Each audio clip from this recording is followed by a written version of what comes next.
Hello, management finance students. This is Dr. Robinson. Clearly, I wanted to do one of these large Chapter 9 capital budgeting questions. So we have been doing the NPV and the IRR criterion and payback and all those other good things with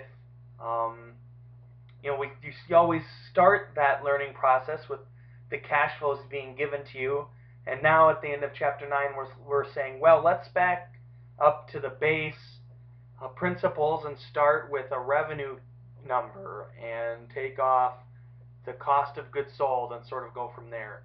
So I want to do that whole process for you in a video so you can see what it looks like in a finished problem, like number 17 on your homework.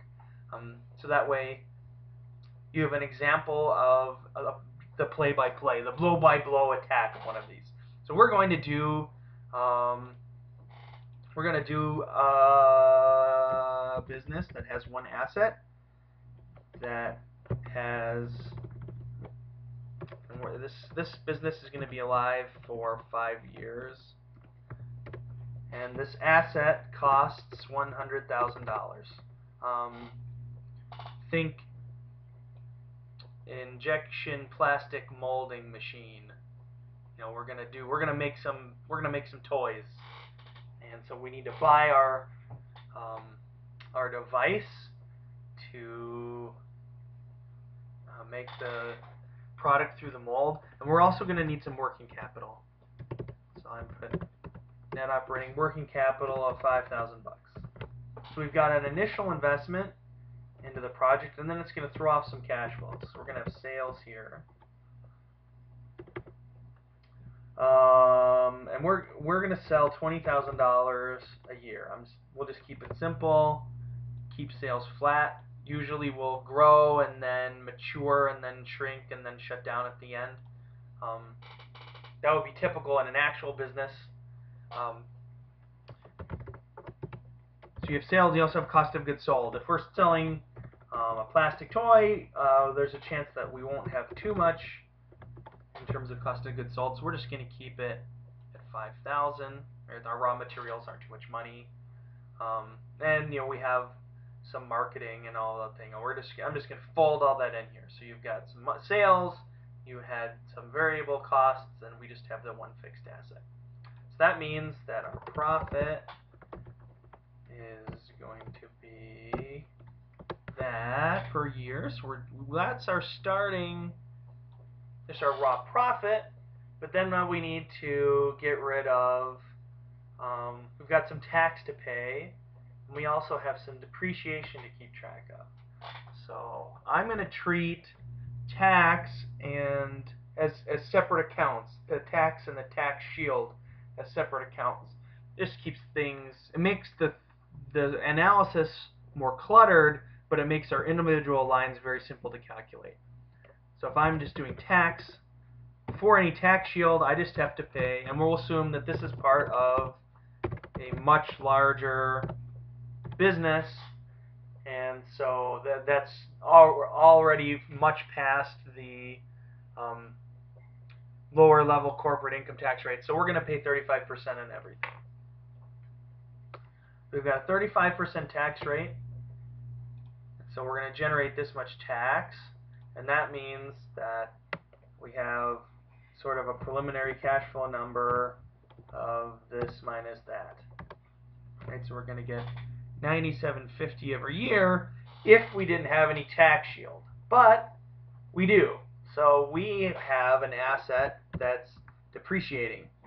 So we have depreciation, and we're going to treat this asset as a 10-year straight line asset. Now, in your problems in your book, you're using the Macker's schedule. That just means that you take more of the depreciation up front and less towards the end of the life of the asset. All that changes is the percentage. So each year you need to calculate what percent of that $100,000 is actual depreciation in that year. So we've got a $100,000 asset. We're going to straight line with a half-year convention. So in the first year, we take 1/20th of the asset. The next 10 years, we take 1/10th, and then the final 1/20th is taken in year 11. So I'm going to take this $100,000. I'm going to divide by 20. So there's a depreciation, and then I'll take that 100 and divide by 10 and get 10. So I have 5,000 in the first year, 10,000 thereafter to the end. Right, so that's our depreciation. Now we've already subtracted off tax. So this depreciation now, it doesn't affect the cash flows at all. We could totally ignore it, except it generates a tax shield. So we've got a tax shield from the depreciation. I should label where it came from. So we've got a depreciation tax shield equal to, if I have a $5,000 expense, that's going to reduce my income by $5,000, which will reduce my tax by 35% of that $5,000. So I've got 0.35 times depreciation. That's my tax shield. And that's going to be cash in my pocket because I'm saving that much money. So the actual cash flow thrown off from this right now per year is this depreciation tax shield plus this preliminary cash flow number. Let's get that, and I'm just going to fill this to the right. So we get $11.50 in that first year, and then $13.25 with a zero, $13,250 in the other years. Why are we different in year one? Because we have our half-year convention. We're not getting as much depreciation in year one. So now we've got our list of cash flows, and that's the cash that we would use for NPV from the operation of the business. We're not done yet though, because we have to settle up at the end. So we're going to shut down this operation, and that means we need to calculate some things. So first we need a salvage value. So the salvage value of the asset is going to be $60,000, and we need to calculate a couple things. So we need the salvage. That's going to generate some cash. We also need the tax on the salvage. We also need the tax shield from the remaining book value. Right, so if I have a $100,000 asset and it's worth $50,000 in my books, and I sell it for $50,000, that's not $50,000 in income, that's no income. And so I would need a $50,000, if I charged myself tax on that $50,000 sale, I would also need to pay myself tax shield on the $50,000 of remaining book value. So we have our salvage value, we have the tax on the salvage value, we have tax shield from the remaining book value, and we have to calculate what that remaining book value is, and then we're going to get some working capital back. So salvage, we said salvage was $60,000. The tax on the salvage is 0.35 times that, right, 35%, so we've got $21,000 in tax and salvage. But now we need to calculate the book value. So the book value is equal to that's the remaining book value. So it's equal to the beginning book minus accumulated depreciation. So beginning book minus accumulated depreciation. Beginning book was 100,000.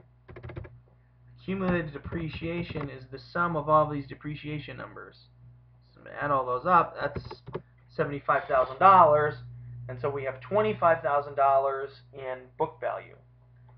That's going to generate a tax shield. So I take that $25,000 and I multiply it by 0.35. So what's actually going on here? So I got $60,000. I would have had to pay $21,000 in tax, but I ended up paying $87.50 less than that because I had my accounting didn't view this asset as worthless. It viewed it as worth $25,000. Let's bring that book value back. So now let's get that final cash flow number. So this is, there we go, final cash flow. we've got our initial cash that we paid out, 105,000, and now I'm going to get these every year. Get this. It's going to throw off cash for a while, but now at the end we need to take care of all these other things. So I've got the money my business generated that year plus salvage value minus the tax on the salvage plus the tax shield from the depreciation that was left at the time I sold it, plus getting my working capital back, right? If I've got $5,000 worth of cash in the drawers, I get that cash back at the end. So there's my cash flows, and so now I can think about calculating the NPV and IRR of this project. So I'm just going to use the NPV function in Excel. NPV, we're going to have a required rate of return of 12%. And then NPV assumes you're starting in year 1. So I'm going to ignore that year 0 cash flow. Highlight all of these. Oh, need to make that a little bigger.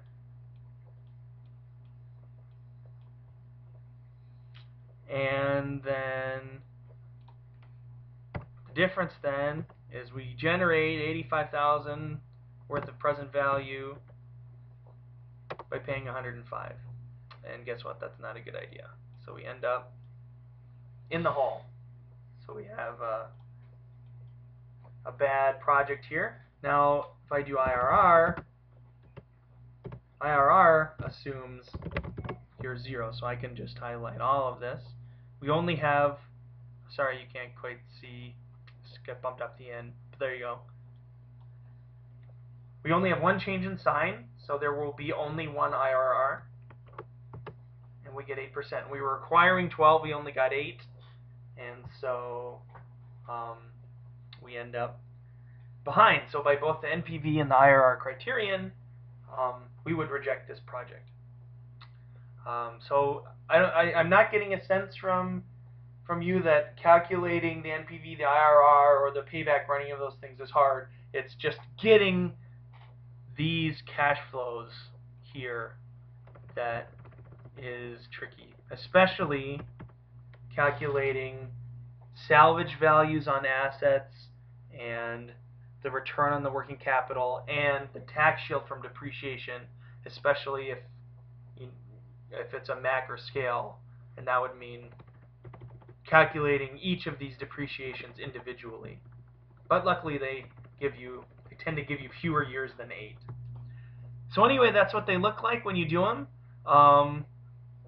If you have any questions or want clarification or want me to do something else, I'd be happy to. Just let me know. Good luck, and thanks. Talk to you later.